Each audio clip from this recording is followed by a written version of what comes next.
Good morning, Courtney. Are you on? This is Mary Tarver. This is the first time I've done the DD council meeting on the computer, so you might have to help me out with what's going on, but can you hear me? Yes, ma'am. Can you hear me? I can. Oh, that's good. That's a progress from yesterday. I had problems. Uh-oh.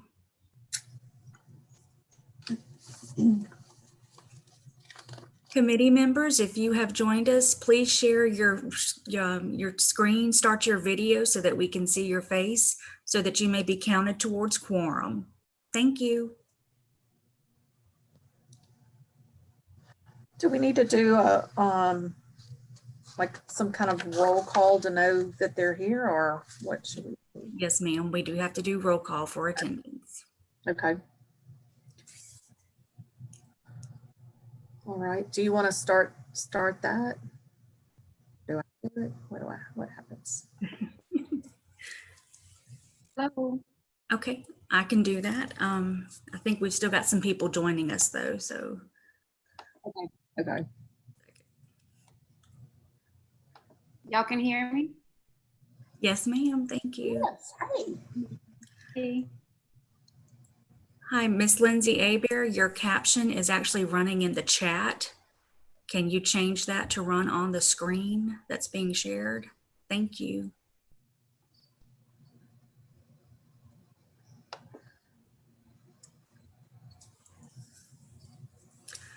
Okay. Ms. Chair, we need 6 for a quorum, so I'm going to begin roll call for attendance. So the Education and Employment Committee members are Ms. Melissa Bayham, which I believe she said she was going to join us at around 10:30. Ms. Brenda Casse, are you with us? Let's see. Dr. Hyacinth McKee. Mr. Robert Patty. Miss Bambi Polizzola. Here. Wonderful. Thank you. Miss Christy Jo Preston. Hi, I'm here. Hi, thank you for joining us. Mr. Christopher Rodriguez. Here. Thank you. Miss Tamisha Sanye. Here. Thank you. And Dr. Phil Wilson. Here. Thank you. Okay. So including yourself, Madam Chair, you have a quorum. Oh, yay. Thank y'all. Since this was our first Education and Employment Committee meeting that we've done through Zoom and web, usually we meet, I think 3 hours. And so I did this for 2 hours. So I hope that I made a good decision. We'll see as we get started. I want everybody to be able to discuss what we need to, but hopefully we'll be able to use our time to stay on task and talk about the things that are on the agenda. Excuse me. And if there's anything that we need to spend some extra time on, we'll just be mindful of that, but we'll try and stay on the 2 hour time frame that we have scheduled for the meeting. Do we need to do any other introductions about, usually whenever we're face to face, we go around the room to say who's here. What do we do when we're online? I don't know. Oh, well, actually, we have 2 new appointments to this committee. Oh. Ms. Brenda Casse and Ms. Christy Jo Preston. Yay. Welcome. I don't think Miss Brenda's on. Is that what we didn't see her, but Christy Jo is here. Thank you so much for being able to come today, and we'll be the lady of the hour because everybody wants to know what's going on with education and COVID. So we look forward to hearing from you. I guess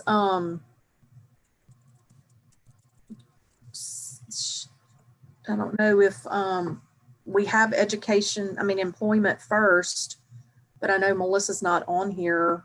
So I'm wondering, should we start with education? Yes, and also Miss Rosemary Morales is not on yet for her Okay. position as well. So can we put that around, or we have to vote on it? Or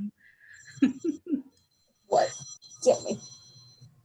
Usually I'm sitting right next to you and you can give me all the news. I think you can just take up educate. This is Sean. Okay.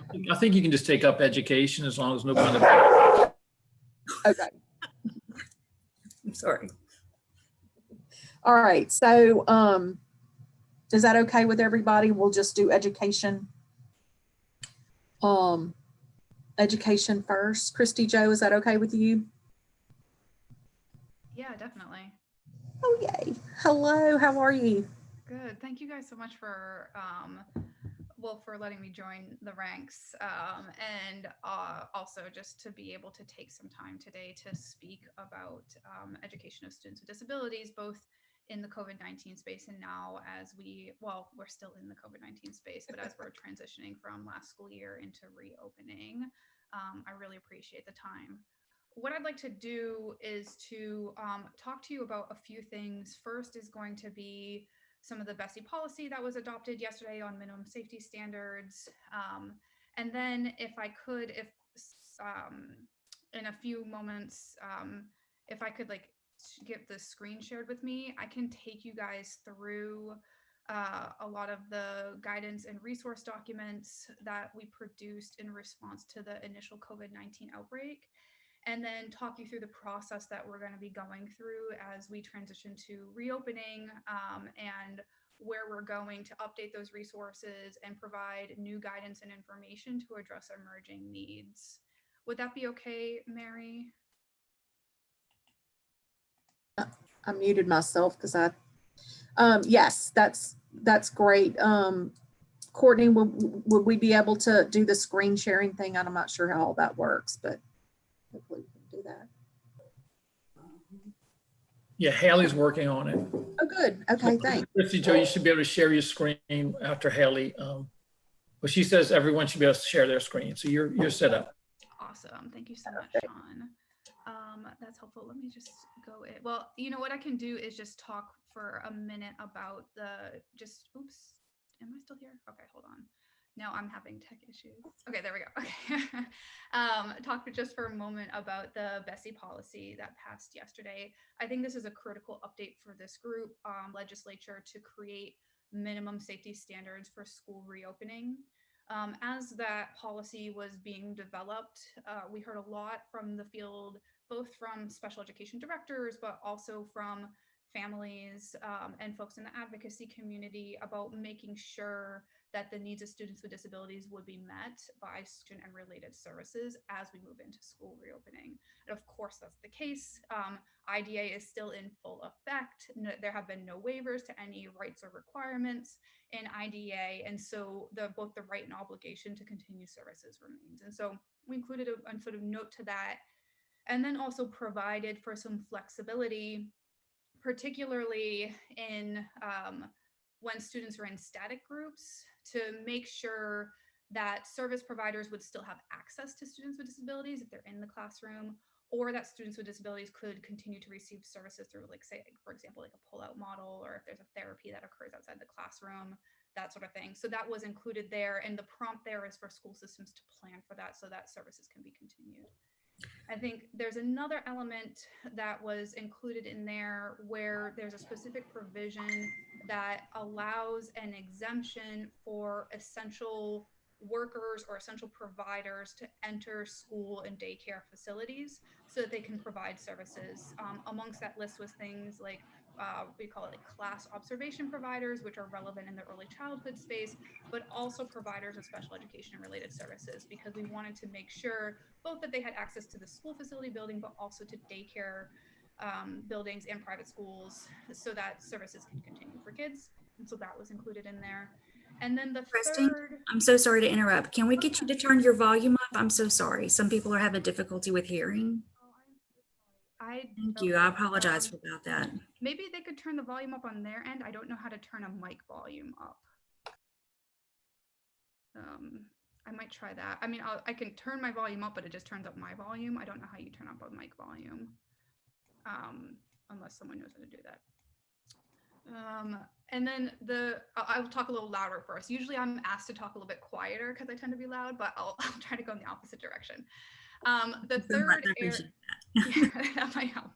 The third area is providing an exception basically for the mask requirement, right, for students with disabilities. We included a medical exception, but we also included a specific call out for disability because we know that medical need and disability need is not a one-on-one correlation.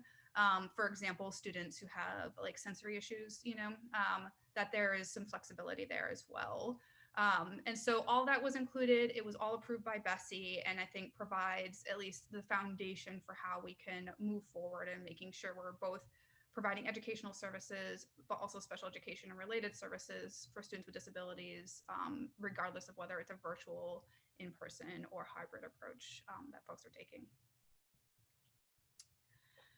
Okay, so really great and also just very needed. And I want to just sort of give a shout out in a sense, although I'm using colloquial language for that, to our superintendent who was very open and receptive to the needs of parents and families in this and really felt strongly about making sure that we were including their needs in this policy. It was very exciting to see that process play out in that way. Okay, so what I'm going to do now is just pivot for a few moments into the resources that we released over the course of the last few months to help folks as they were navigating the extended school facility closure. I just want to talk through what we released and then the professional development, technical assistance that we provided to the field on this, and then talk through a little bit where we're going in terms of updates to guidance. What I'm particularly curious about with this group is, you know, whether there are emerging needs that we need to raise up through this that we can then address in that guidance, so that we can make sure that this is hitting the mark and is meeting the sort of spectrum of need across the state. Okay, so I am going to try to share my screen. Oh yes, it looks like that's going to work. Okay, awesome. So let's do this. Okay, can you guys see the screen here? It's the Louisiana Believes landing page. Yes. Yes, ma'am. Awesome. Okay. So when you go to Louisiana Believes, you'll see here we have the quick link for students with disabilities. If you click on that, what it's going to do is take you right away to what we have called our continuous education. I'm pointing at it as if you can see my pointing. Continuous education resources that were released over the course of the last few months. A lot of these have been living documents, and so they've been updated a number of times as we've received, you know, novel sort of issues have arisen, or we've seen trends in the types of questions that folks have been asking and we know need to be addressed. So this is all intended to complement the larger Strong Start guidance that the department has released, right? And so, and all of that guidance has been intentionally designed as well to incorporate teaching and learning for the needs of students with disabilities. And so right here, we're housing and calling out things that we have produced that are specific to the needs of students with disabilities. But I also do want to be really clear about the fact that our larger guidance as well has been tailored in that way. And so, for example, you know, we have guidance on high quality instructional materials and adapting those to virtual settings. In that, we included information and resources and guidance on ensuring that those would be accessible to students with disabilities, which was, you know, one of the first key needs that arose in the course of all of this. And so both we have the holistic piece of how are we planning for all kids, but also meeting the needs of students with disabilities. And then here, what we're seeing is, okay, that's true, but there are also going to be things that are unique and specific to this population that we also want to produce to help folks navigate that situation. And this falls into two general categories. One would be sort of the academic supports for students with disabilities. The other would be special education timelines and documentation. So sort of a little bit more of the nitty gritty of sort of the technical space, the legal space of this in there. So I'm gonna pull up a few of the documents. I won't do all of them, but I'll give you a couple just to give you a sense of it. Here, I'll start here on the academic side. And I'm actually going to, let me see, I actually want to start with maybe the direct services guide. So this is our direct services guide. It's targeted at school systems to help them in planning, to make sure that they are continuing to provide particularly related services to students with disabilities as they were transitioning to remote learning, and can also be used, and we are planning on updating this as we now are moving into this sort of 3-option scenario of traditional face-to-face, hybrid, or remote. And so in here, what you're going to see is that we have taken school systems through a 3-step process of identifying the resources that they have available, developing the approach that they're going to use, whether it's including low-tech options like your typical sort of paper-based, more high-tech options, including what we're doing now, or something in between, and then implement actually the process of implementing remote direct services. And so we did this, and then you'll see we have some yellow highlighted here. You'll see areas here, right here, it says assess student family needs. We added that because we heard from the field that they needed some assistance with that. And so we wanted to be responsive. And so we've been updating this with that as those needs have arisen. And so you'll see it going through with the process there in more detail of identifying those resources, giving folks the sort of steps, the critical steps that they need to take to do that process effectively, providing them with examples of the types of tech that they can use to provide direct services through these different types of methods, and then going through with low tech communication with parents and families, and then steps for actually implementing. So for example, we included a sample schedule because one of the biggest challenges we heard about in terms of the technicalities of implementation was, hey, when you have a kid physically in a building, it's a lot easier to schedule than when you're at home. And so how do you actually figure out how to protect that time, ensure you're delivering the services that that are outlined in the IEP, and balancing that with different instructors and providers who are located in different places. And so we gave folks examples of that, of how that could potentially look for the family, as for the provider and stuff as well.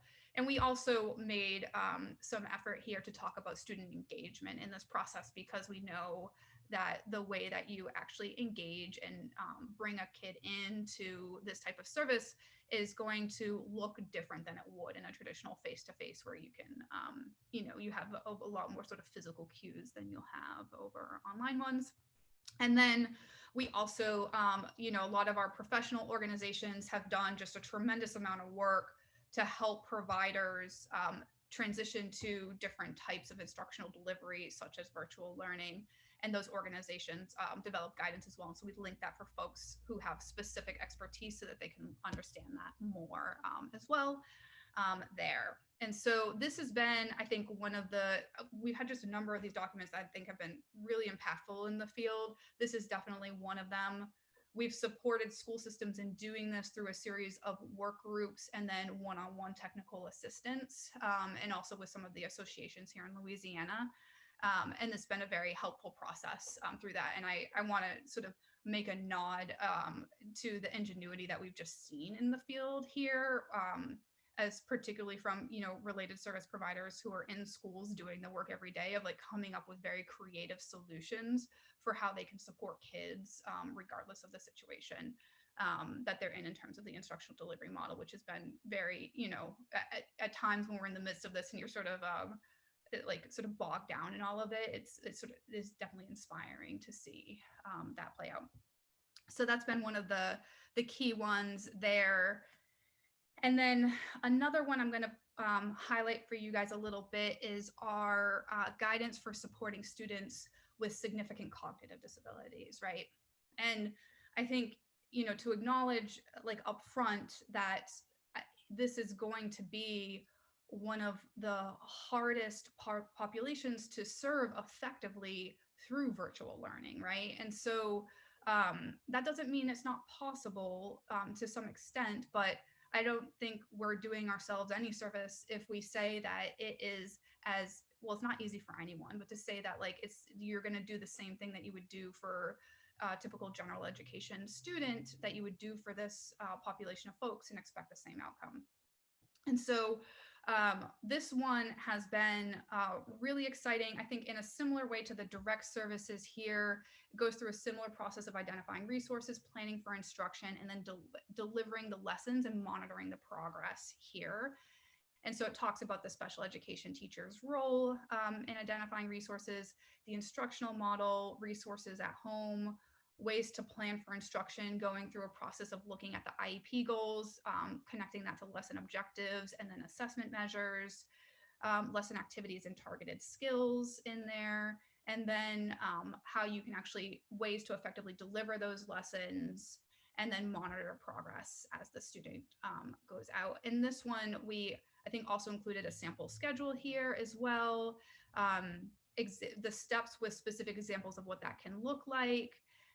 And then I think the heart of this really has been case studies that were developed with actual like teachers of students with significant cognitive disabilities in the field in partnership with the department, that helps to show what this can look like for students who have different profiles in this population of students. And so it goes through, hey, here's the profile of the student, here's what their IEP goals are, here's what the lesson objective can look like, here's the assessment measures, the lesson activities, what skills we're targeting, the actual materials you can use, lesson delivery, progress monitoring, and documentation. And so we got a lot of positive feedback from the field on this element of it in particular, because it really helped to show in practical steps how you can go about doing this for this population of students.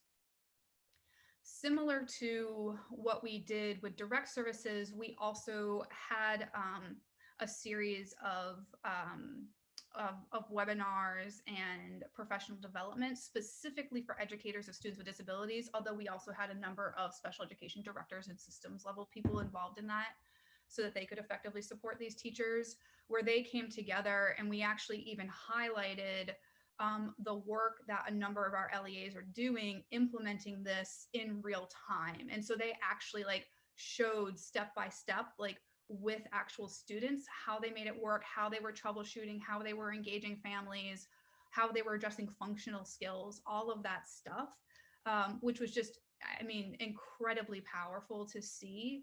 And yeah, just really wonderful, and really helped to create a community of educators who were really focused on the problem solving in real time of this, of ensuring that these services were still going for kids.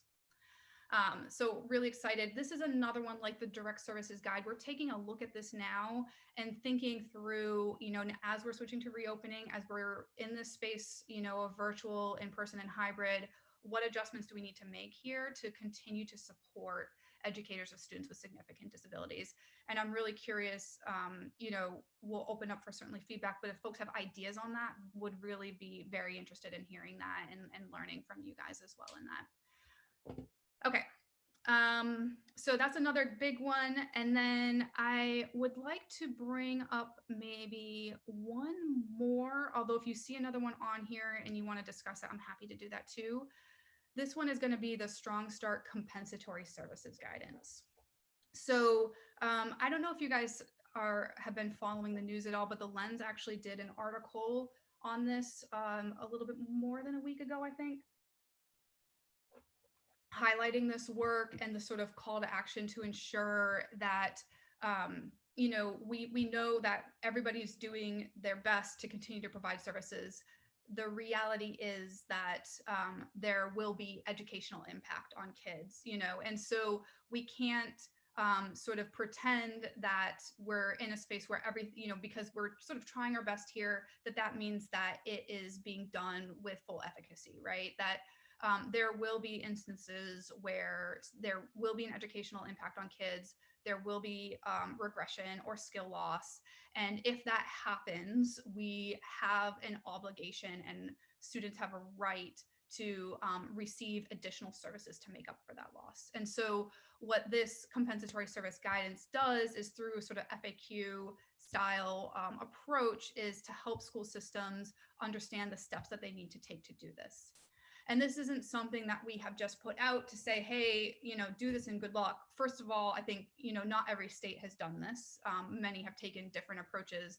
We have taken a very, intentional and firm approach to this because we know that there is impact and we know that we have to address that impact. I think it's important for all kids. I do think a lot about students who are with disabilities who are younger, who are reaching certain developmental milestones, and like understanding that if we are missing services for those kids, it has, a follow-on effect for them.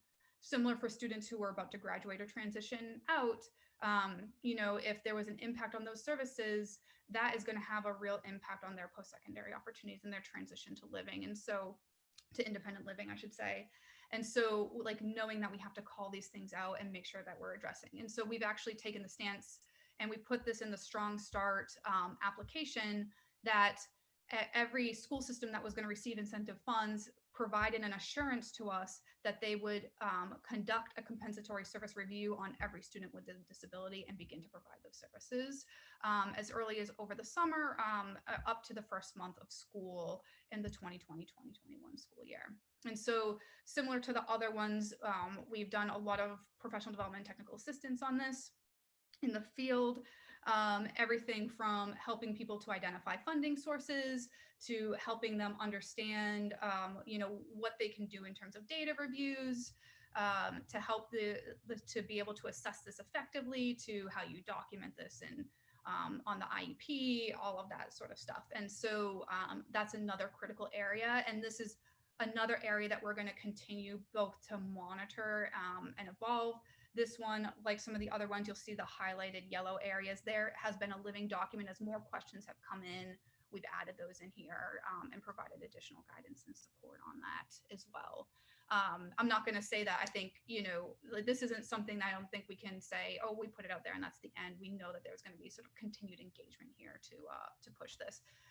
And similar to, what I was talking about with direct services and with supporting students with significant cognitive disabilities, we also had professional development for our special education directors, where some of our directors who have really taken the lead on this and done really excellent work in setting up systems for this presented on how they were doing this. And then other directors had the opportunity to learn from that, ask questions, and sort of follow up with that, which was also really great to see.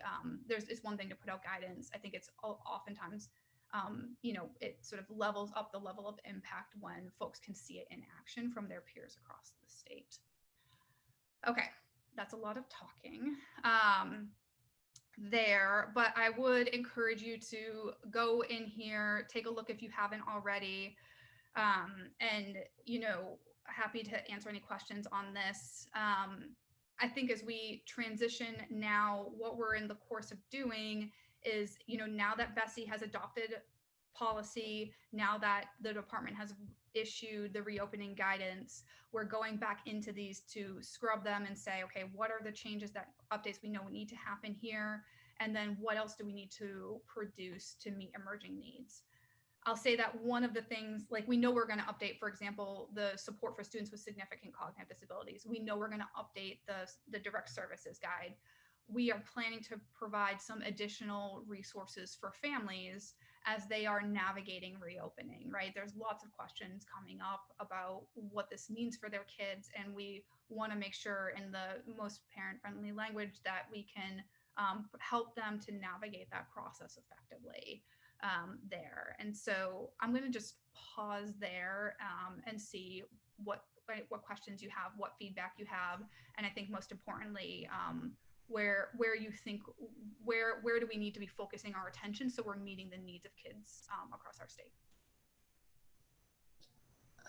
Thank you, Christy, Joe. That was very helpful. I know that I've been trying to keep up with information, but it is overwhelming. So I saw that there was a family toolbox on there, and I just wonder about, like, is there a communication plan with families to help them even know that this is here? Could we, is there something that the council could do to help get the word out? Should we work together on some kind of press release, something that we can do to help, support y'all's efforts? Because I know it is taken a lot to get where you are, and, everybody's going to have to be ready to kind of change course and have some guidelines, but need to know that there's going to be changes along the way, and we're going to learn as they get into school and what happens. So I don't know if you have any thoughts about that, or y'all already have a communication plan to get the word out more. I know that they initially made that Smart Start stuff that went out, but is there a communication plan that we can help with from our end? Yeah, I mean, would both love and welcome the help, right? I think that it's hard to get the word out across the state to, families of 91,000 students with disabilities, right? It's hard to get that. And so I honestly didn't think about the sort of potential for a press release or that, but really would love and lean on the DD Council to be able to spread the word on that, particularly on the family end. And yeah, I think that would be amazing. And even and others too, who are representing agencies like the ARC or GODA and others here as well. I think if anywhere we can partner on that would be really wonderful. Okay, we definitely want to do that. Yeah. So, excuse me, this is Phil. I think I would wait for wording to come to me, whether it's from the council or from the department, but we'd be happy to send that out to our Facebook and email list and put it on our website as well. A follow-up thing is, one of the last things that Mr. White did seemingly before he left was to put in a I don't know if it was a request or a requirement, whatever, but for local school districts or local LEAs to have a special ed advisory council or board. And I asked at the time when I first heard about it, was the department going to somehow keep track of at least who's the liaison to each district as that begins to be established? And I don't know if, Dr. Brumley might have more of an interest seemingly in special ed than maybe some of the other predecessors may have appeared to have had. Perhaps that's something that could be carried up to Dr. Brumley to, try to establish this network so that things like this can go to an LEA.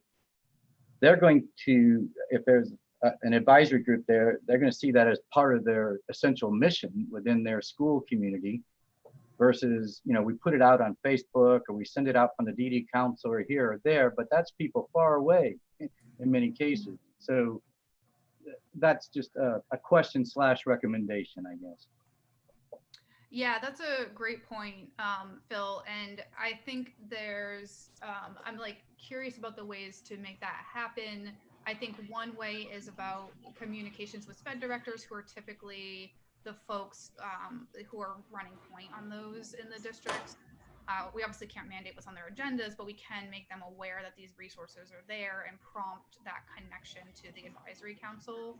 I should have mentioned this at the beginning, but we're also involving our special education advisory panel in the development of these resources as well too. And I'm trying to think through the ways that we can leverage them as both parents and representatives of organizations, sort of similar to you all, to spread the word through that venue as well. Ms. Preston, thanks so much for the presentation. This obviously you all have put an incredible amount of work into the documents and the resources. So I just want to say thank you.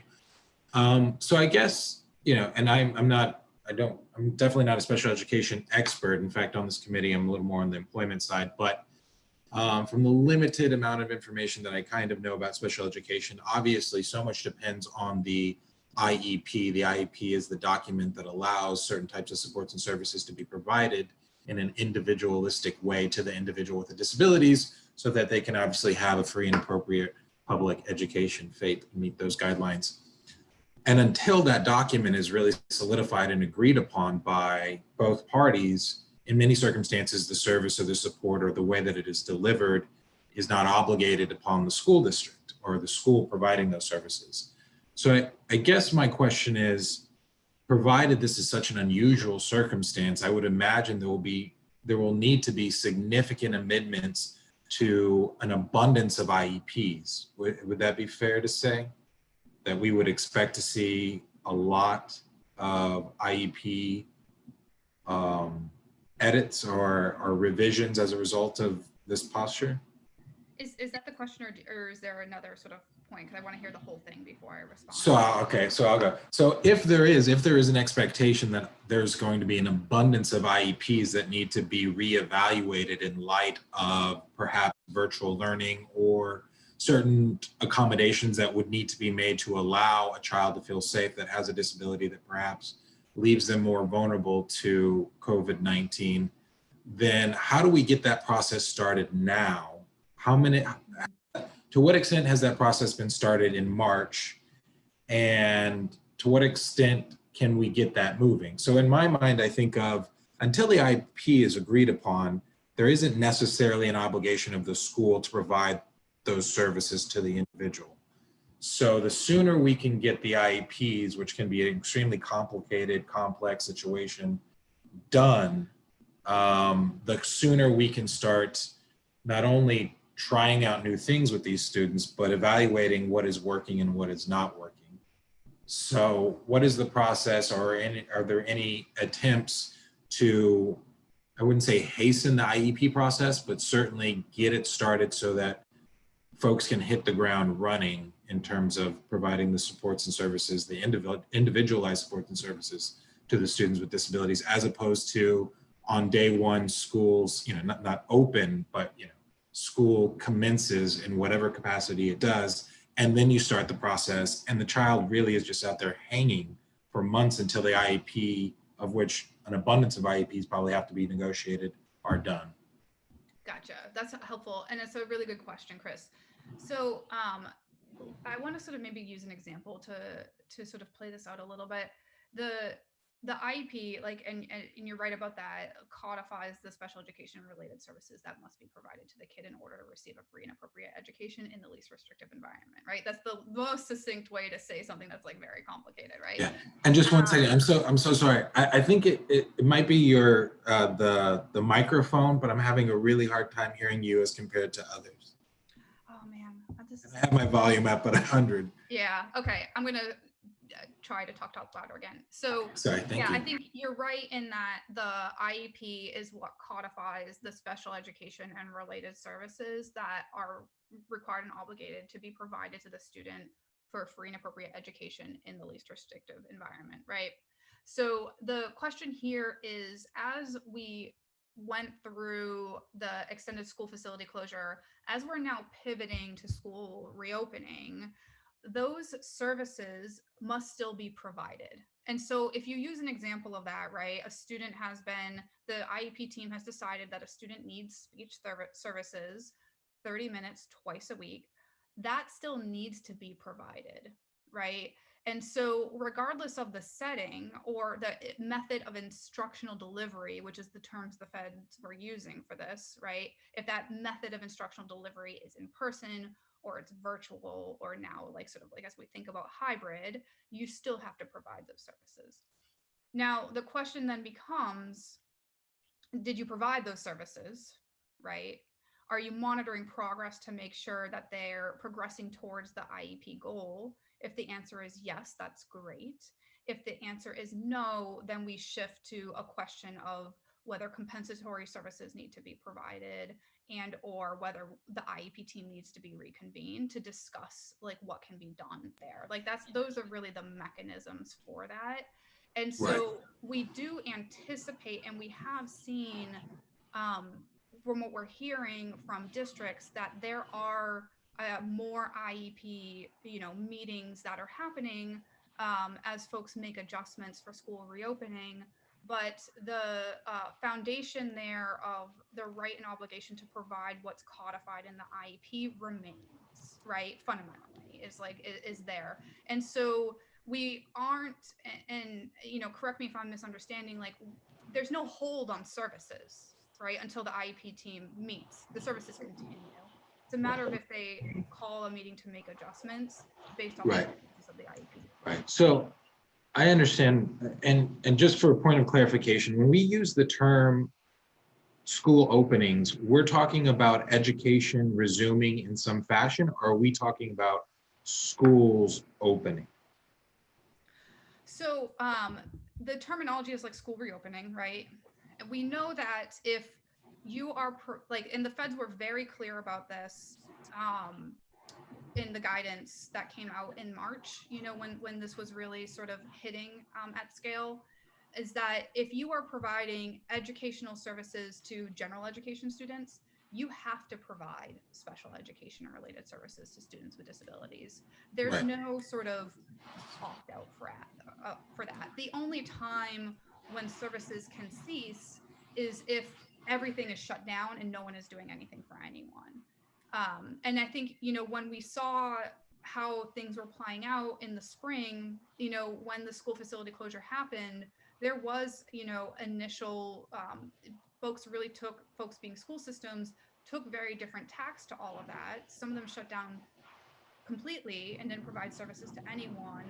What we as a department did in response to that was to use the levers that we had available to us and to really push for schools to provide a level of learning for all kids because it's so essential, but also for students with disabilities in this situation, so that we're not sort of creating a situation where we're aggregating the sort of impact of the negative impact for kids, minimizing that as much as possible and providing what we could to the greatest extent possible. Right.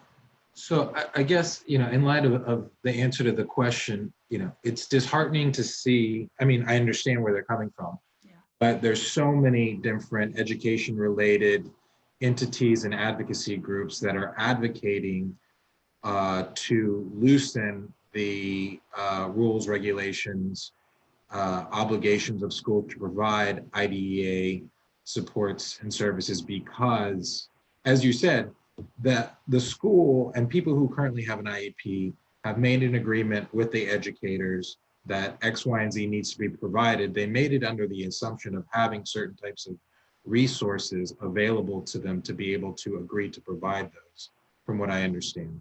Now, since the situation has changed, I've heard and I've read a lot about basically saying like the IEPs just aren't going to be possible, and therefore we need to allow schools to loosen up rules and regulations around IDEA. So I've read letters like that, kind of DeVos talked about that a little bit. But that's what we're like, kind of. No way. It's that requires an act of Congress, right?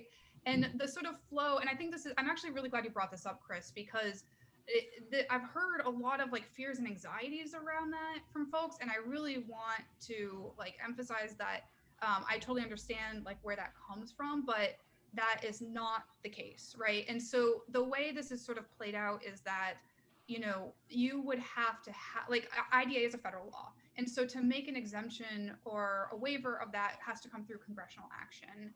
There was a point earlier on in the spring where it looked like they might waive some things in IDA. The advocacy community quickly galvanized, and that died, right? And so the way that they sort of like did that was instead of providing the waivers ad hoc themselves, they went to the Secretary DeVos, and said, hey, within 30 days, you need to provide us a report with any waivers you're recommending for a number of federal education programs, including IDA. In that report that DeVos developed, she made a single recommendation for a waiver in IDA. And that was on part C to B transition. When IEP teams couldn't meet or certain like evaluations couldn't happen in person that were required to happen to make that transition, right?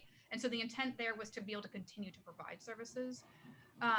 She sent that report to Congress, but Congress still has not acted on that. So like they haven't even acted on the very limited thing that she was recommending as a waiver, and B, like there's no indication of any larger sort of like type of waiver of rights or services. And that's something I'm like just so glad you brought that up, because that's something that because I hear you saying this and I've heard this from parents as well. We want to dispel that misunderstanding and that sort of like myth that's out there. And in our next iteration of the family guidance, we're going to do just that. Like, your rights aren't changing here. You need to know that your rights aren't changing here, and let's talk about like what that looks like for you. And as you're like working to make sure that your kid is continuing to receive critical services. All right, thank you so much. I appreciate it. Yeah, definitely. And I would say, like, Chris, I know like working more in the transition space, and anyone else who is like having like who's in that space here too, there are challenges that are arising, and I'm so bummed that Melissa can't make it. Maybe she joined, particularly around like some of the pre-ETS type services of like Weebles and which is my favorite acronym. And those types of things of like how those can be provided. It's an issue that's being raised by the field as well. And I'd love like any thoughts that you guys have or any partnership that we can have to try to address that effectively. Because I think that's, for me, is rising up as one of the hotspot areas. Not everybody is like fully aware of this yet, but I think people are going to start to really grapple with it as we actually get into the phase of school reopening. And I think if we could work proactively together on that, I'd really welcome that. I have one more question, sort of along the vein that Chris kind of just was asking about. So in the IEP now, for kids that require any sort of alternative or augmentative communication, if there's going to be a device or software, I don't know about software, but where I'm going is as we move into an environment where more and more kids are going to be receiving their education at a distance,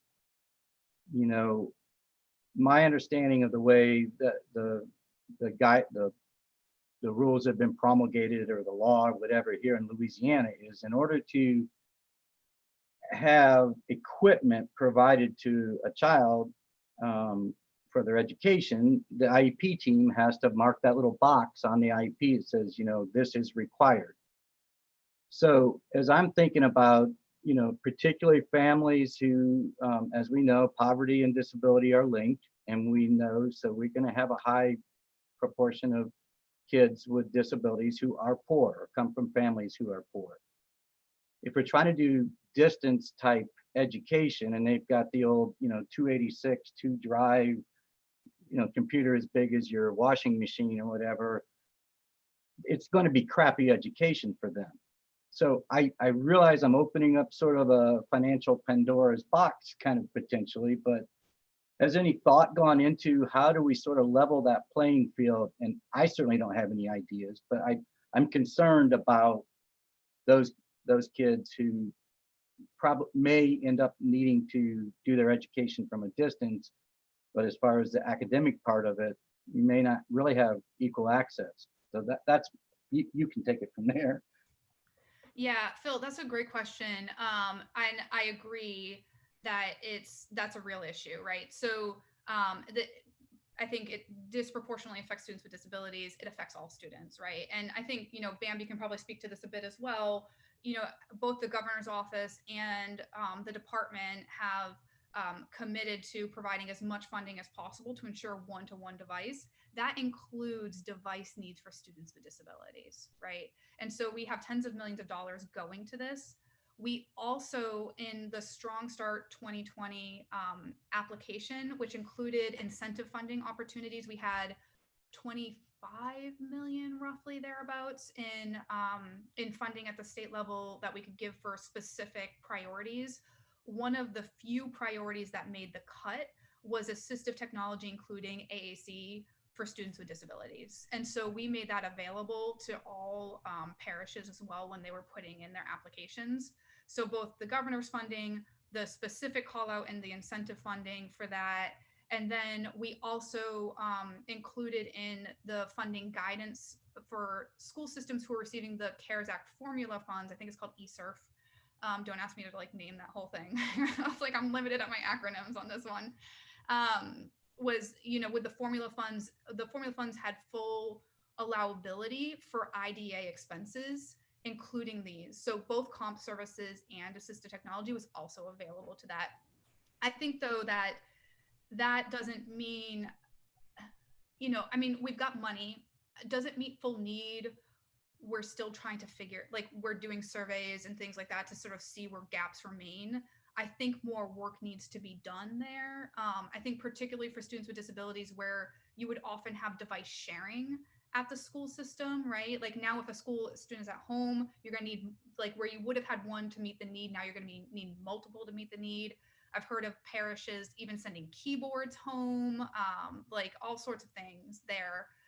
If you have any thoughts on, like, my concern right now is on the piece of like, how do we now actually get into the space of getting a deep assessment of like how far the dollars that we have committed have gone, where the gaps still are, and how do we sort of go to the next phase? And then is the like, well, you've got the device, how do you use it, right? Like, I think both for the student and for the educator, there is training and development and using that effectively through this method, which I think is, you know, once you get past the barrier of getting it, like that really is the next critical thing to address. And so if you guys have thoughts or feedback on that, I'm not going to claim that we have a full solution for that. And I would love to dialogue on that either now or offline later.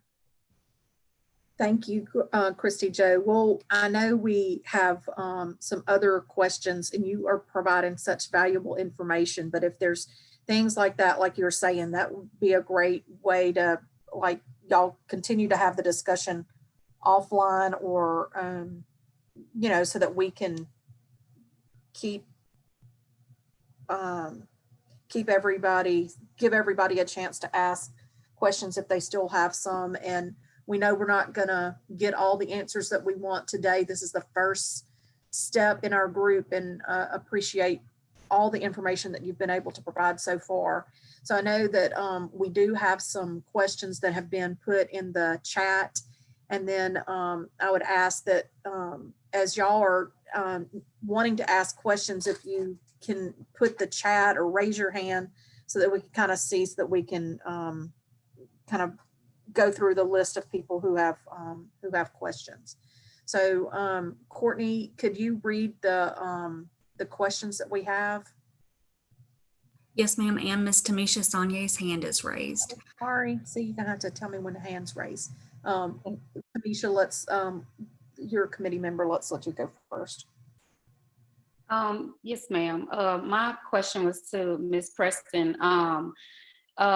Just thinking about the Strong Start compensatory services for students with disabilities, as you reviewed earlier, would those funds be able to be used for, say, like internet access and things of that matter for students of disabilities in, say, communities that didn't have that access? Or is that more or less directed to just support services,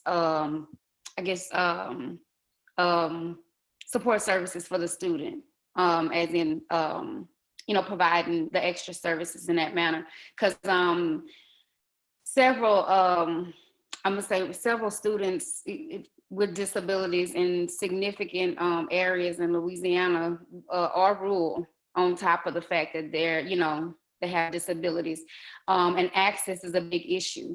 So just providing, the technology device is, I know some schools provide, spend the money on that, but giving them a device without having, the proper access is basically, I'm not trying to say a waste of money, but it's not helping the student in that way, or giving them access to, services.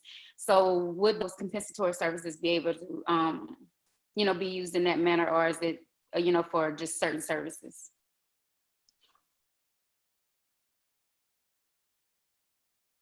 I'm sorry, I think you're still muted.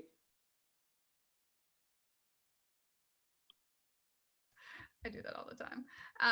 It wasn't my volume that time. I was just not hitting the mute button. So yeah, that's a great question. So in the Strong Start application, and the purpose of that Strong Start application was to help school systems use their formula funds effectively. I forget the total number of formula funds, the total amount, excuse me, of formula funds, but it was pretty significant. I think it was 165 million. Please don't quote me on that, but it's somewhere in that ballpark. And then where the incentive funding from the state level funds, that roughly that 25 million we're going to go.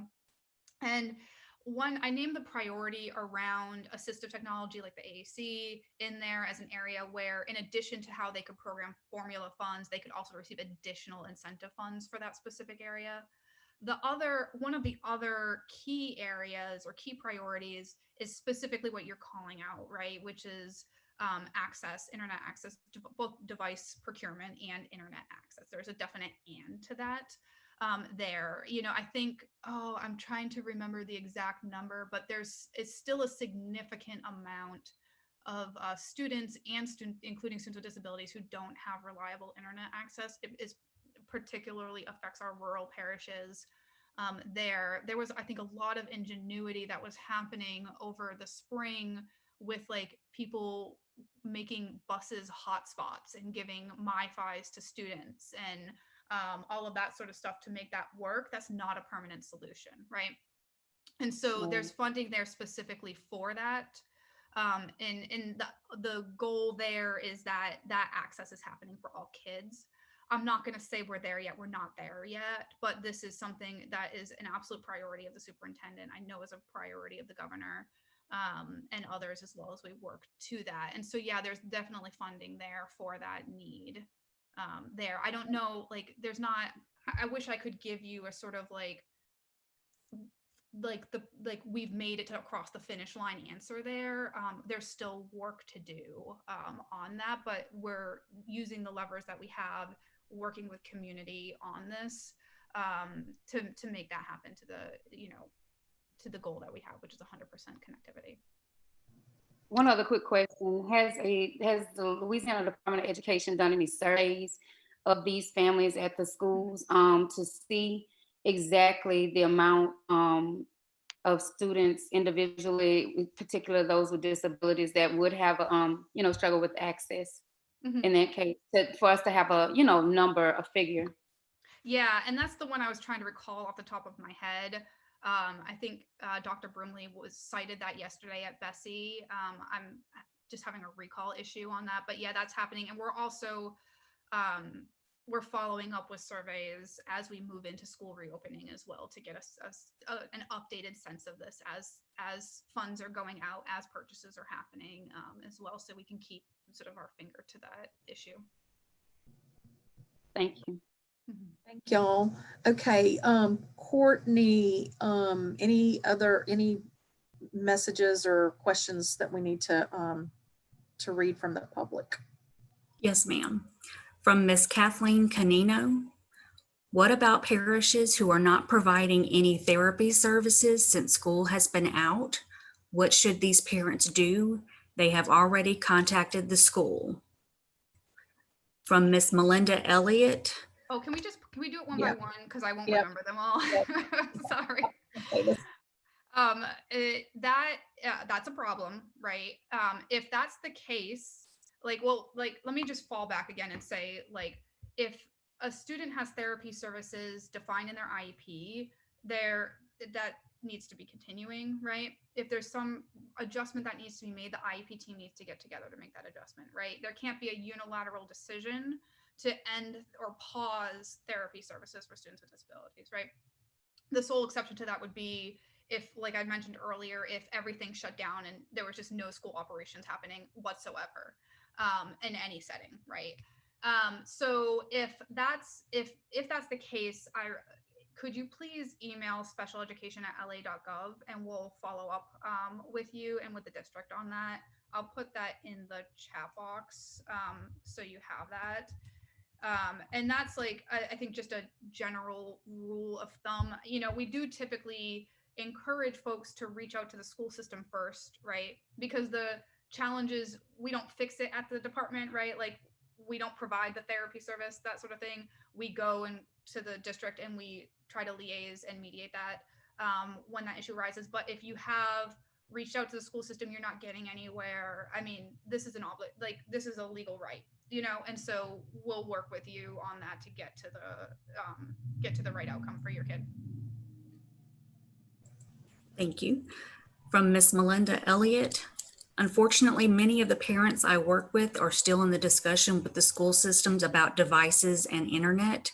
Mhm. One of the school systems is charging a deposit for devices. Is there any guidance from LDOE about that? Ooh, I'm gonna be honest, I don't know if that's something we have guidance on. This is something that goes beyond students with disabilities. Let me, I think the email is covid19@la.gov. Oops, I didn't type that right. The folks to email we have a central COVID-19 help desk for questions like this, and I'm gonna put that email in the chat box there. You can add special education at la.gov on that too if you want sort of like an added layer of eyes on that. We can sort of follow up and make sure that question's being answered, but they're very, very responsive, very much on top of that, and they can get you an answer on that. I wouldn't have the answer on that. Thank you. And Mr. Phil Wilson typed in a comment. Mr. Wilson, Dr. Wilson, would you like to ask your question? I think that it's been kind of covered in bits and pieces, and Christy Joe probably can't answer it any better without taking it back. So if you just could take that question back, that would be fine. Probably we need to keep the meeting going.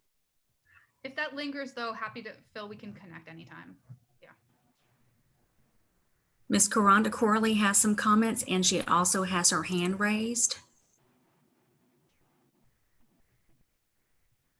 Ms. Tarver, would you like for Ms. Corley to talk? Yes, ma'am. Thank you.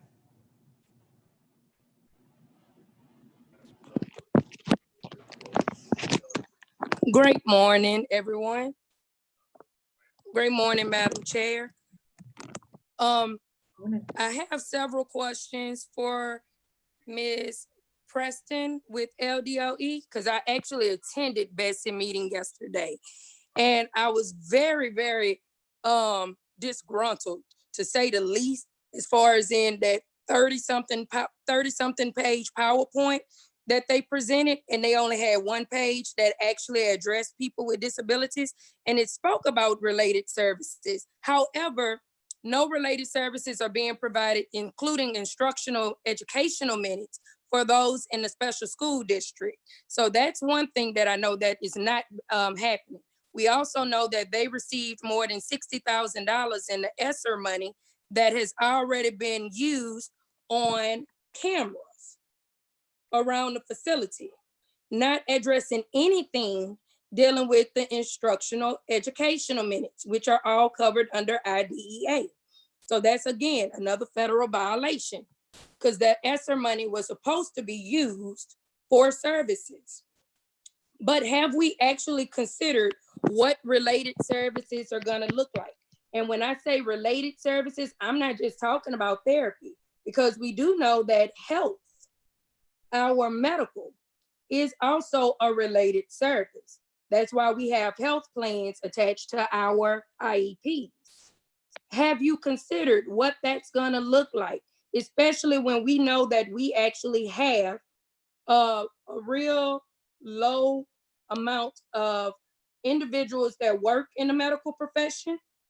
And right now, some school systems, such as EBR school system, outsource their medical. Our head for our hospital, Our Lady of the Lake, Dr. O'Neill, actually did a press conference where she spoke about our ICUs being completely full. That's where EBR school system get their medical services from, Our Lady of the Lake. We're not gonna have medical services if schools reopen. Children with disabilities will not be able to go back into schools if they have health plans already attached to their IEPs. which will then put all these school systems in IDEA violations because safety actually has to be addressed.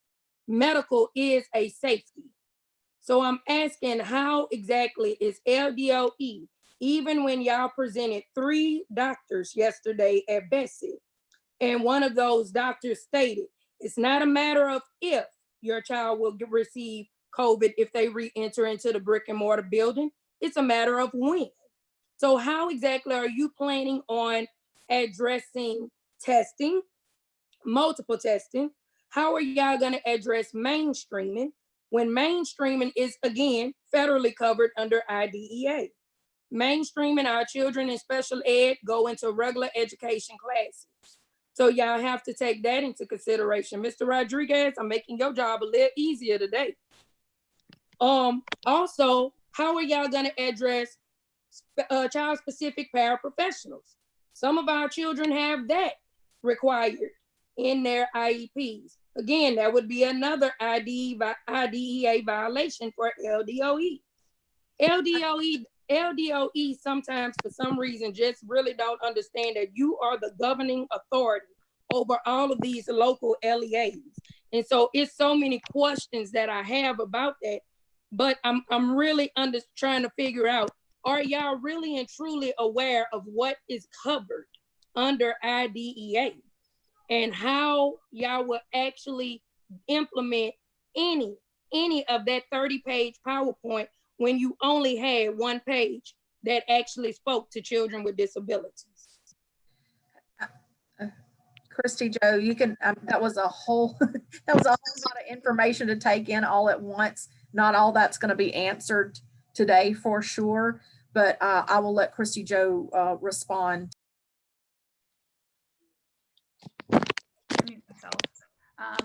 Yeah, that's a lot of great questions. I'm trying to synthesize that and think through all of those and where the responses are. So I think the fundamental thing here, and this is included in the policy, and Dr. Broomley spoke to this specifically too yesterday as well, is that IDEA is a federal law. It trumps everything, right? And so the rights, protections, and obligations there remain. What we did with the policy specifically was to make sure that we had flexibility and allowances for special education so those services could continue. Ms. Korhonda, I think, talked about mainstreaming there. So in the policy, when we talk about static groups and stuff, we talk about specifically how students with disabilities have to receive their services in the least restrictive environment. That is specifically called out. And then talk about the flexibilities that school systems need to plan for so that they can continue to receive services there. And so whether that means you're planning for service providers to come in, that could be the special education teacher, that could be a related service provider, that could also be a child-specific para. I think that was another part of the question. That is included in the policy. It also includes like the nod for planning if a student with a disability needs to leave the classroom but come out, right? So basically an exception to that, following, of course, health guidelines. And so if a student, like, for example, I think one of the examples we were discussing with some folks in the field was like, well, a student who's working on physical therapy, that is going to be a hard thing to do in the actual physical, like in the classroom, right? It's just very awkward, very hard to do with integrity there. And so allowing that student to leave and come back out so they can continue to receive those services, but still following the health guidelines and the local policies. So that happens. And then also, I think there's a third area in there, which is alternate instructional delivery methods as well. And then we also included in the policy provision for essential providers to enter school facilities and daycares. And so that's included in all of the bulletins, the public, the charter, and the private as well, so that there's not, at least from a policy perspective, a barrier to special education providers being able, like, to enter the building. They are considered essential workers for the purposes of that. I know you named some other things. I am happy to follow up on that. If you want to email specialeducation@la.gov, we can set up some time there. If I think you raised an issue potentially with SSD, if you want to email on that, I'll raise that up as well, and we can follow up on that too. And if anything else as well. And I really do appreciate your thoughts and your passion here and making sure that we're doing what's right for kids. Thank you, Chrissy Joe and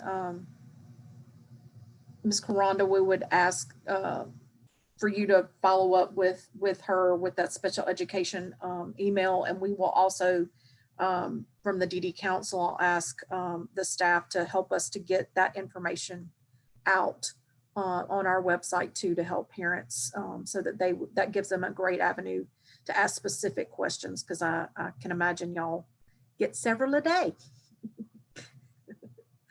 Okay, are there any other questions or hand raised? I know in the time that we have left, we've gone over into the employment and we really haven't finished.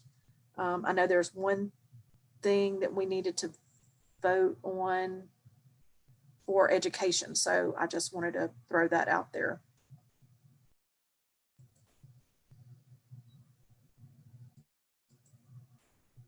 Courtney, was there anything else?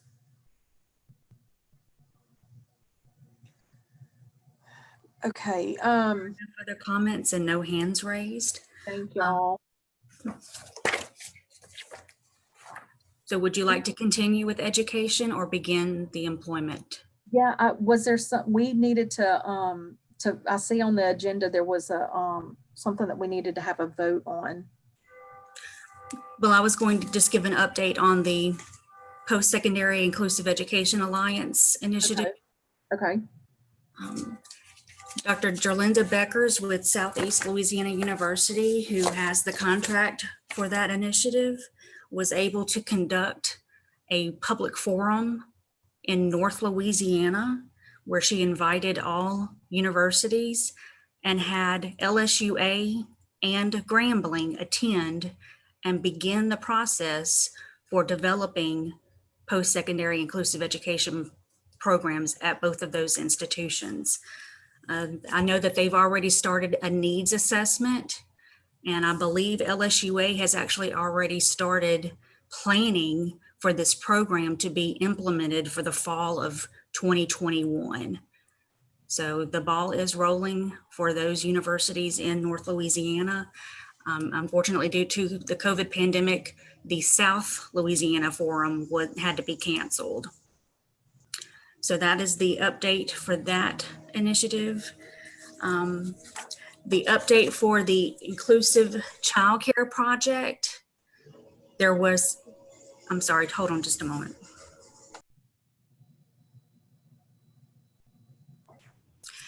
There were 2 in-person trainings conducted at the beginning of February. Unfortunately, due to another Early Steps initiative being conducted at the same time, there was limited attendance to those in-person trainings. Just a moment.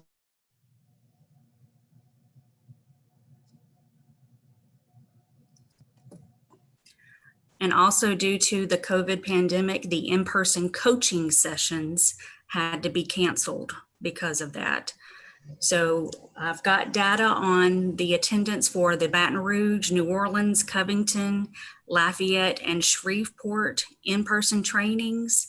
There was coaching done during the Baton Rouge and New Orleans sessions. However, again, due to COVID, coaching sessions for Covington, Lafayette, and Shreveport have not been able to be conducted. Because of this, the Federal Fiscal Year 2021 Planning Committee has made a recommendation that this initiative not receive funding for 2021. So that is why this has been put on the agenda for a possible vote. It would be appropriate for this committee to make a determination if they want this initiative to continue for 2021.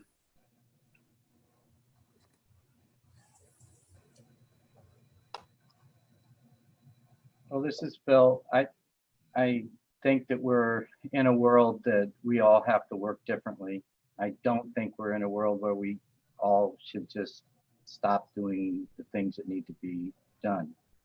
So There are protocols for online coaching, just the same as there are protocols for online training. I don't see that this is a time for us to all say, okay, we can't do this, so we'll just wait for another year. That's my take on it.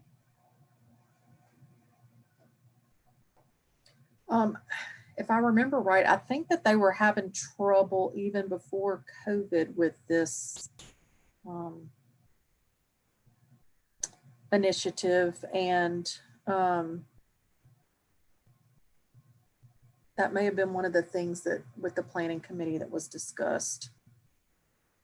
Well, again, I'm not privy to that, but I would just say it makes sense to me if, I'm not saying that the current contracts or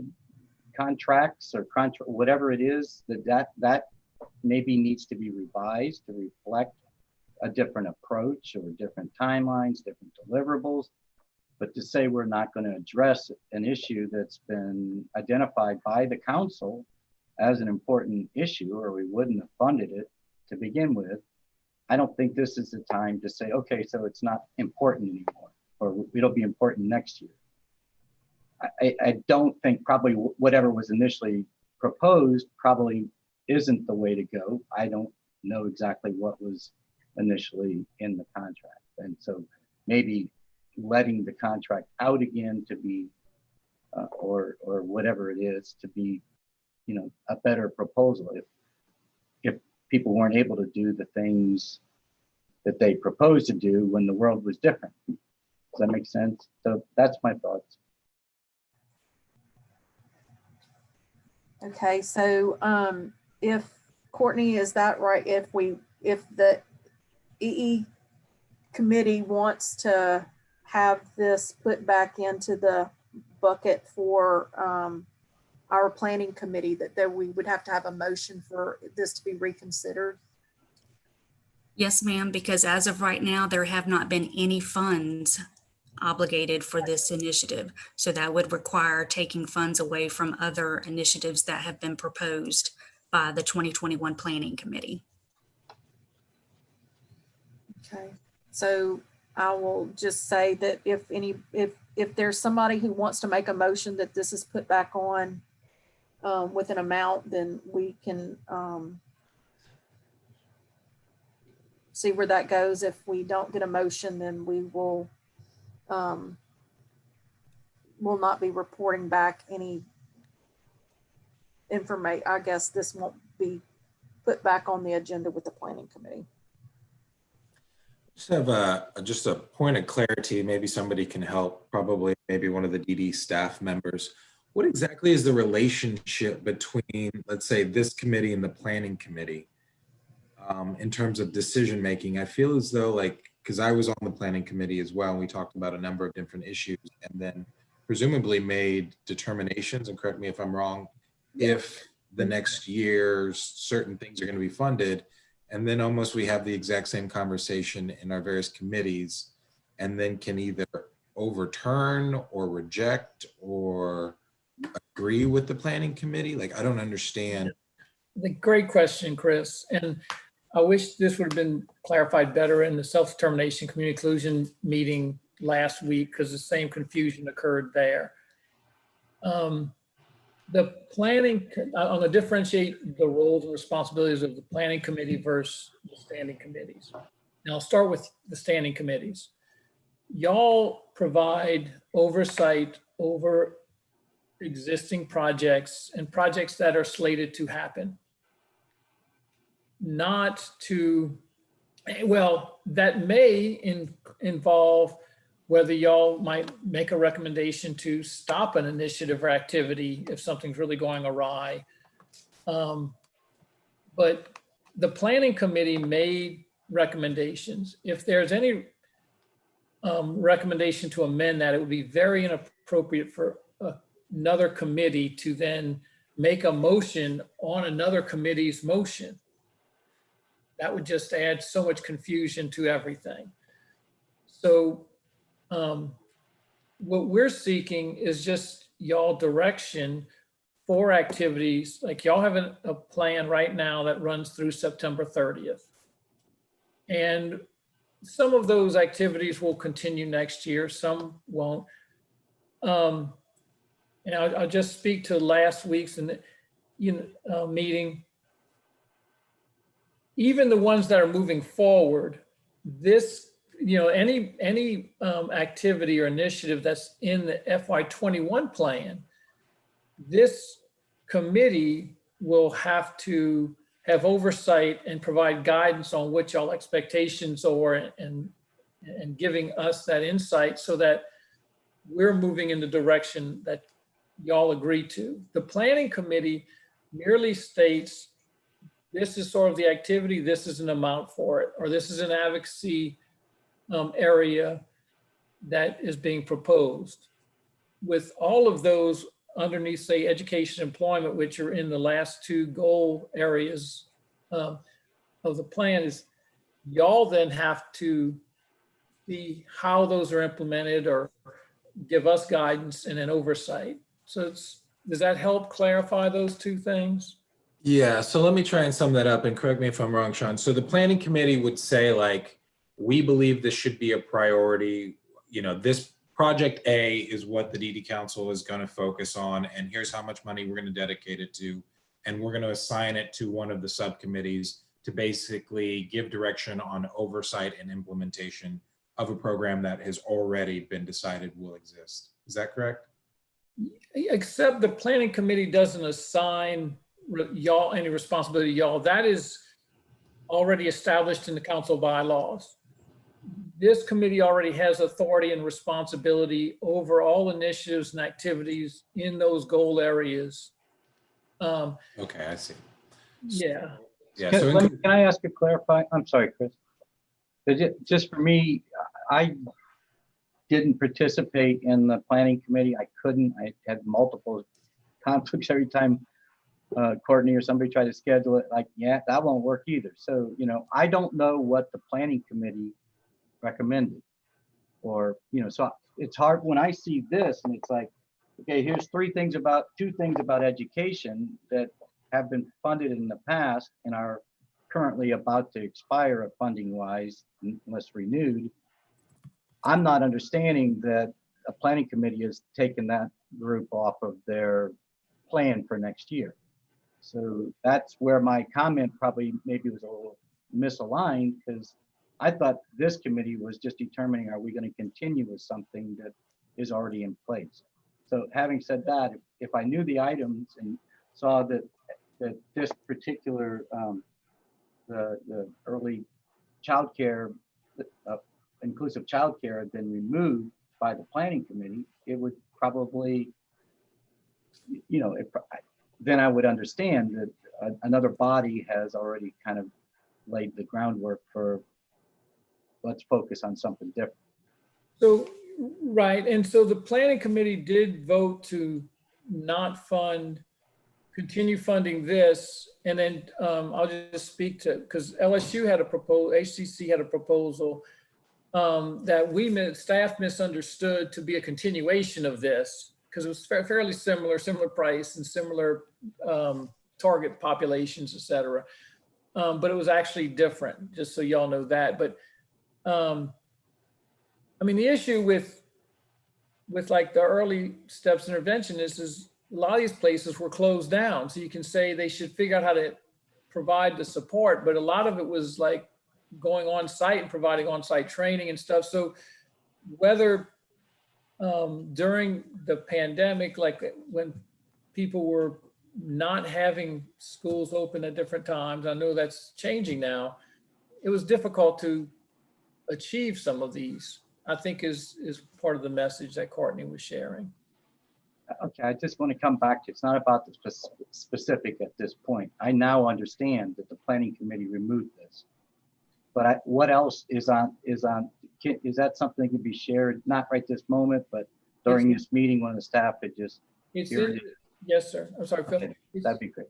It's if you go look in the agenda, there's a link to the planning committee's summary. And within there is a proposed FY21 plan. And so you have to kind of click those two links inside the agenda, and it's also posted on our website under the meetings documents. It has all that in it, and that's where that will be discussed. Does that help? Any other questions? Or I don't see it on my agenda. Could staff just send me that information and I'll be quiet and I can read it and I'll know what's going on. Okay, thank y'all. We will, if we can, we'll go. Is it okay for us to go ahead now? Is there anything else that needs to happen in education? We could move to employment and let Ms. Rosemary Morales. Pardon me, Yes. Madam Chair, but I think we need to vote. So I just call a vote. I thought they and said we didn't need. Why do we, well, why does it say vote on the agenda? Okay, all right. We don't need to vote, that's fine.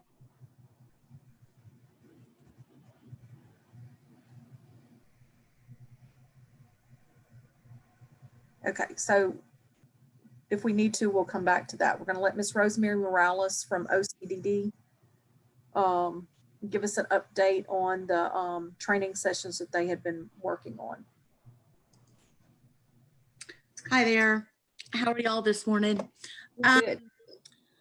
So I think I know what I'm supposed to be doing for you. I'm supposed to be kind of giving you a final report on the Elsevier training that lasted or that ended in December of 2019. So I'll just kind of give you a quick summary of that. There were, at the end of the training, 460 people completed it. That included people in our LGE offices, our support coordination offices, as well as our provider agency statewide. Someone from every agency completed the training, and in a lot of cases we had more than one completed. So that was kind of the end of that. That was the numbers there for you. We had some that, you know, either through the course of the training, either left the agency or was reassigned. So we had more signed up than completed, but that was the total at the end of the training. And that was every region was covered in that training.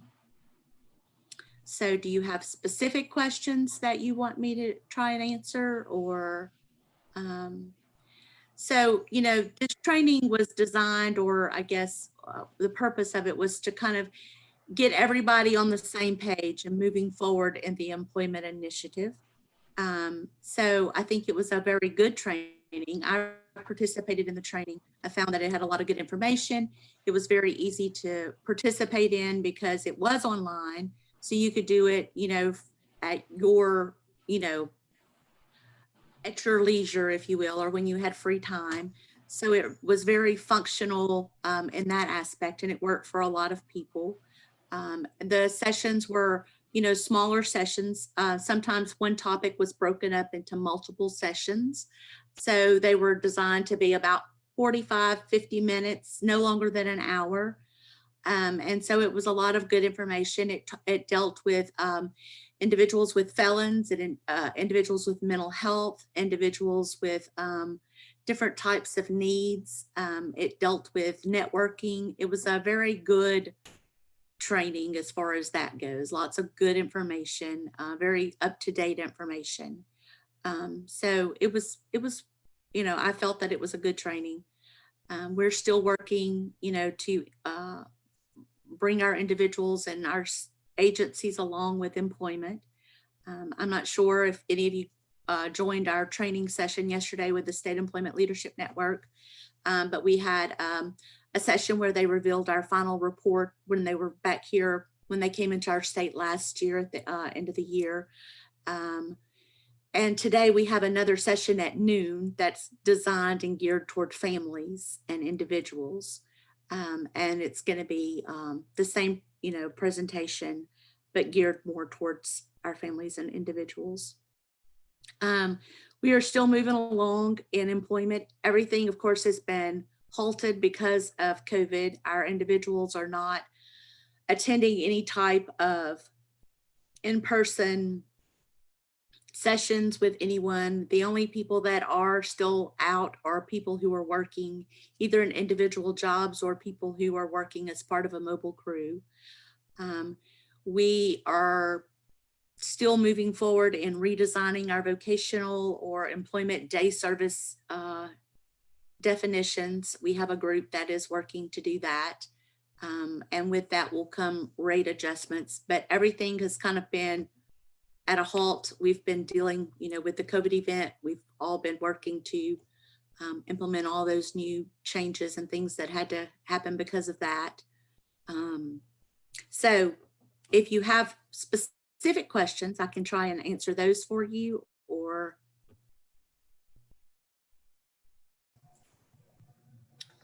Now, does anybody have any questions? I think we just wanted to get feedback from you and see how the final, kind of get your final thoughts about the program. So I appreciate everything that y'all did, and I'm glad to hear that that it was a successful training. yes. So it would be wonderful, and I'm not saying it would just be wonderful if we had something like that was kind of an ongoing kind of thing. But hopefully with all the training that's going on in our state through different partnerships, we'll continue to improve our employment services. We're still working towards our settings rule compliance. That is something that we are still pursuing and trying to get everything finalized there. I know we have submitted our final plan to CMS for approval. We finally finished all of their questions and answers and revisions and such. But so we'll be waiting to hear from them. Currently, we are just kind of at a standstill as how we're going to proceed forward. We're not,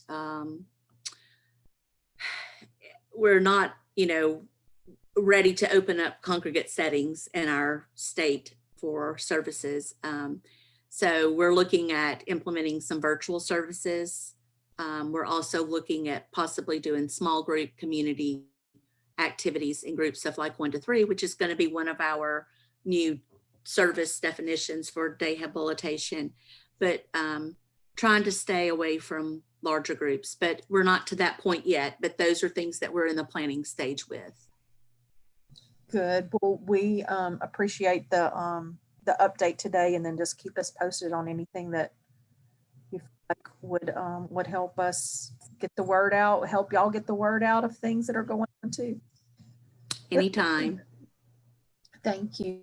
Thank you. Is Melissa on the call? Yes, I'm here, Mary. Oh, hey. Hey, How are you? good. I'm sorry I'm late. I had a management meeting. That's okay.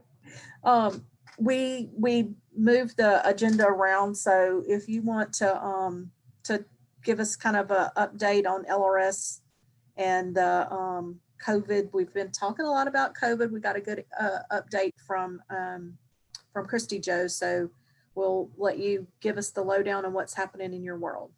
Okay. Well, at LRS, we're obviously our participation is lower than, normal and lower than I would like, but we are doing a lot better job. We're acclimating to technology, and counselors are seeing clients virtually through Zoom. We've implemented electronic signatures. We were actually going to do DocuSign, but then our AWARE program, which is our case management program, put together what they call AWARE sign. So we are able to electronically sign documents. So some of our services have to be done face to face, but we're able to do some of those via Zoom and then electronically sign those. And the staff is doing great because I actually had a statewide Zoom yesterday, and they were talking about different things that they were doing that I didn't even know. I don't even know how to do some of these things. So they're doing great. But obviously there's less people, some people are just hesitant to be involved in services right now.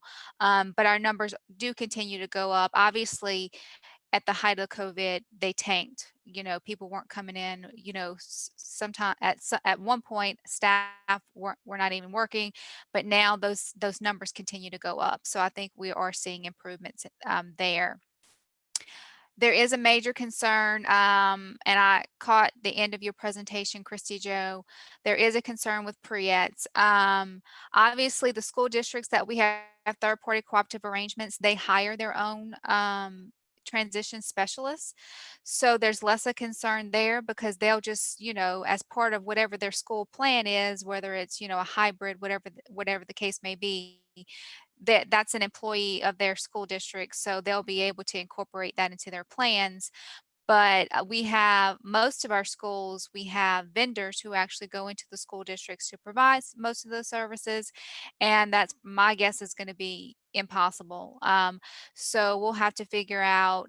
We may have to help our providers to become more virtual, but then obviously that's all going to have to be coordinated with the school district. So we know the challenges that we have, and I have two pre-eds people that work directly for me in the state office that will help staff do that, but it's really difficult because obviously it's going to be different school district to school district. Let's see. Angela Montgomery, she's our CRP program coordinator. She recently sent out a survey to vendors just to figure out how things were going and just asking for different information. Obviously, we didn't get 100% participation, but we did learn our CRPs, which we have about over 100 CRPs, we have 14 reported layoffs from CRPs just because, you have less people, less participants, they can't obviously keep as many people on board. Most of our vendors are doing some type of work, but some are not for various reasons. So we definitely need to do some outreach and do some better coordination with our vendors, but it gets really complicated because then you have to look at employers. Employers are more reluctant at this point about job coaches on the work site.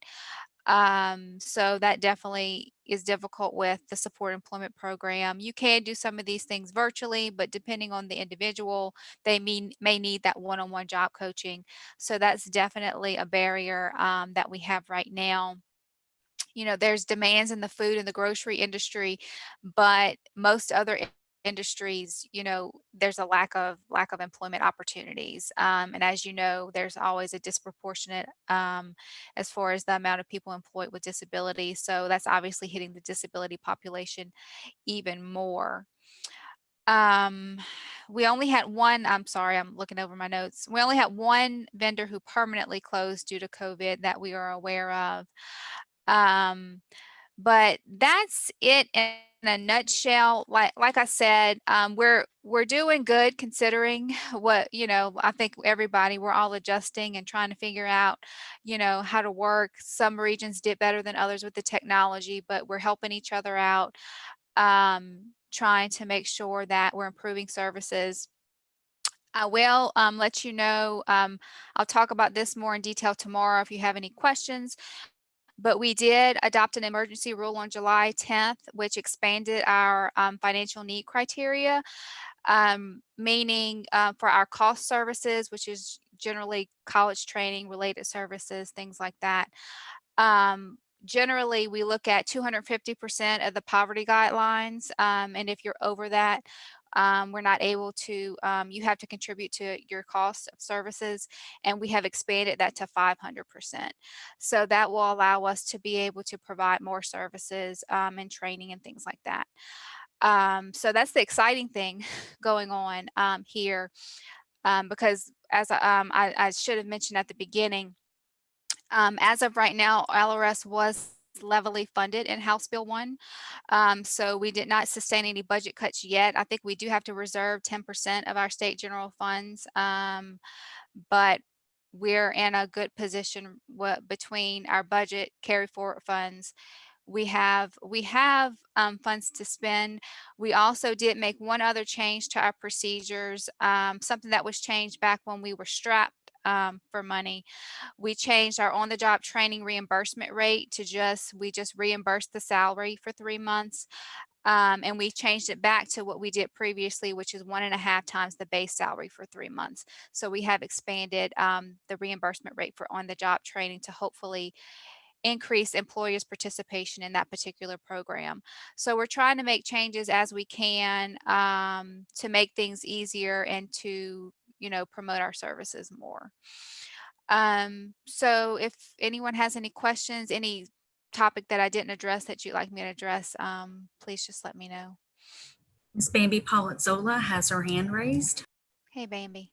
Hey, Melissa. Hey. Yeah, that was some exciting news. So I just have some questions for clarity, and maybe my brain was wandering at the time you started saying some of these things, and you got me excited, and I started really paying close attention. So in regards to the income, sometimes I get confused. So I'm just gonna say it from my perspective, my personal perspective.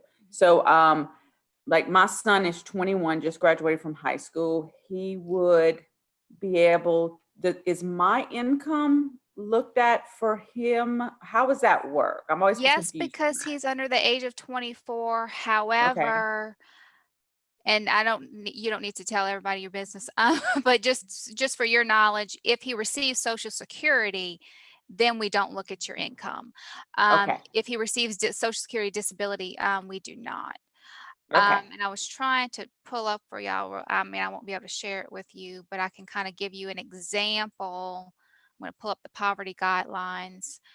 For a person of just a single individual, our cap used to be 31,900. So if you made anywhere over that, we weren't able to provide cost services. That is now 63,800. And so for a family of 4, that's generally what we look at. For comparison's sake, it went from 65,500 to 131,000. So I think that's definitely going to increase the number of individuals we'll be able to serve, because I know a lot of individuals under the 24, because of the parents' income, don't meet Right. financial need. But that'll definitely open the door up for more people. And the way the rule is written, and I can provide y'all a copy with that, but it's on the D of A website. It's an emergency rule, but it allows a range of 250 to 500%. So right now, because our budget allows, we are at the 500%. So if we ever in the future, for whatever reason, had any cuts, or we had to reduce that, we could go back down within that range of the 250 to 500%. Okay, that's good. I know that'll help a lot of people.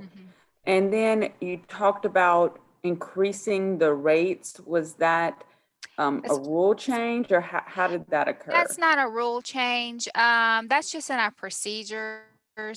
So I'm sure you're familiar. Like a rule change is something that's promulgated, that's in in the the register, but we have just a big procedure manual just of how we provide our services. And we have rate schedules and things like that. So on the job training, we had reduced in the past just to the base pay. And so that was just a procedural change. It's not in rule, so we didn't have to do any rulemaking for that. Okay. And that's it. Thank you. Thank you. Thank y'all. Anybody else have any questions for Melissa? All right, thank you. I did forget at the beginning of the meeting to ask for approval of the January 2020 Education and Employment Committee summary. And so I would ask if anybody would like to make a motion to approve that. I'll make a motion to approve. Thanks, Bambi. Is there a second?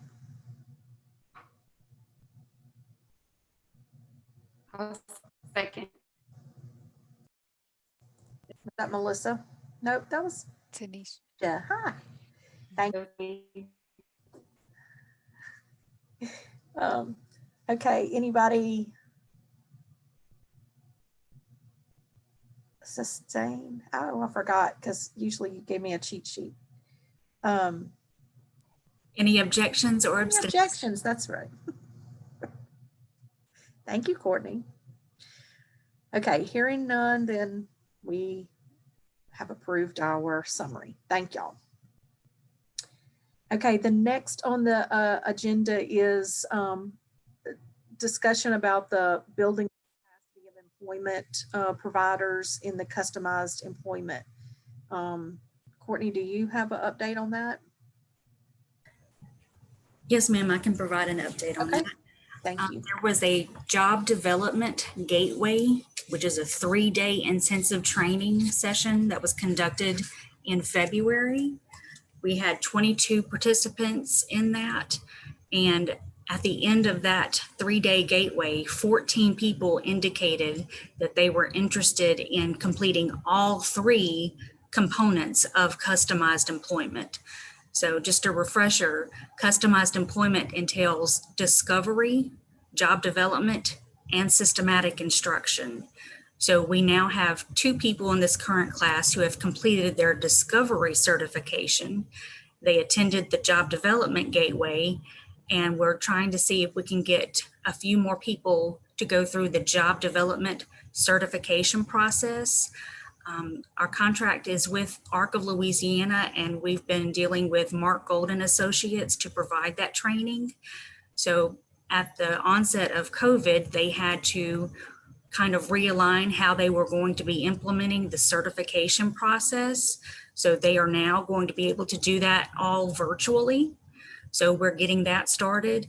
But as far as systematic instruction, I was advised that because it's so hands-on, that it's going to take a while for them to develop something that's appropriate to be implemented now for that gateway and that certification process. So there is a delay in getting systematic instruction off of the ground. But that is the current status of that activity. Okay, thank you. Okay, I think, have we gone through all the agenda now? Yes. Did I skip over anything, Courtney? Help me. I believe everything has been addressed. Yes, ma'am, except for I'm trying to get clarification from Mr. Fleming if a vote is needed regarding that discussion on the inclusive childcare program. No, it's not. Okay. All right. Thank y'all. Okay. So does anybody have anything else that we need to announce? I think we have some follow-up for us to help out on with Christy Joe working with you on information that you'd like for us to get out through the DD Council to help families be able to find all that awesome information you presented today. So please let us know how we can help and what you want us to be able to share. That would be great. And so does anybody else have any other announcements? This is Bambi. I don't have any announcements, but I had posted in a comment and just want to share for the record that I thought it was really exciting, the news about the higher education collaborative reaching out to LSUA and Grambling. I think that's really exciting, and I just wanted to put on the record to share with I think it's Southeastern, that Gerlinda Beckers, to share with her that you know, that's really a great move in the right direction for that project. Yeah, I'm very excited because LSUA is in my backyard. No. Great. We got to get through 5th grade first. All right. Well, y'all, if you don't have any other comments, I appreciate everybody's participation today, and we will talk soon. No, I'm sorry, we need a motion to adjourn. Oh, shoot. We need a motion to adjourn.